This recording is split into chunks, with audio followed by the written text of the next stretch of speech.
So for me, moving on from simple, natural, and repeatable, I want to be aware of what are the 3 building blocks that make up sound production. And these are really, really simple. But I'm yet to find more than 3 in my basic setup. And this is the same for any wind or brass player. So the number one thing, of course, is air. Nothing vibrates, nothing happens without air. So we need to make sure that we've got our air in place, and we're going to do some work on that in a minute. The next element is our lips or our setup. So for a brass player, it's buzzing. We need that. For a flute player, it's your setup over the mouthpiece. Clarinet, bassoon, oboe, you have setup of embouchure as also with your reed setup. So basically, what is creating the vibration? And then the third thing is the tongue. The tongue is the last element that we want to add into any production, and this is what we're going to talk about this week, is how I construct that order and how we can get the most out of our articulation and how it can be useful for us to think about and be aware of. If we're not aware of our articulation, I think this is the number one thing that creates problems for us as wind players, is our tongue involvement in the process. So for me, what I want to focus on is there's only one of these 3 things that works on its own, and that's the Airstream.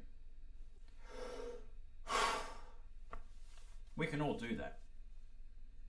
There's nothing complex about that, and we're going to do some exercises in a minute that are going to help you to feel that. From there, we can add, so the lips don't work if you don't have any air, right? You can sit there all day. If you don't blow anything past your lips, you're not going to make a buzz. As soon as you blow something past them, there's your buzz. So the lips need the air to work, and the tongue also needs to work in conjunction with the air. So,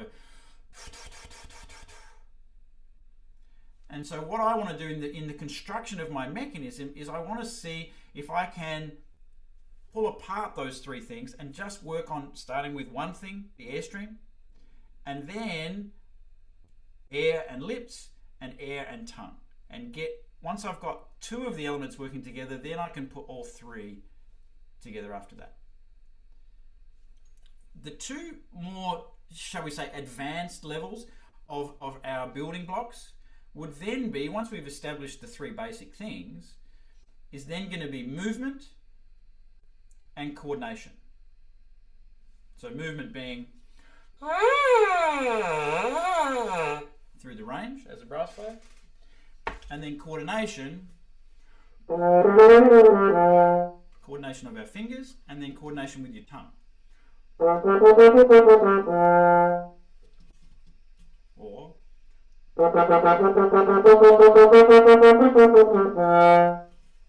so then we put all 5 of those things together. But to begin with, we want to just focus on the basic 3 elements. All clear so far?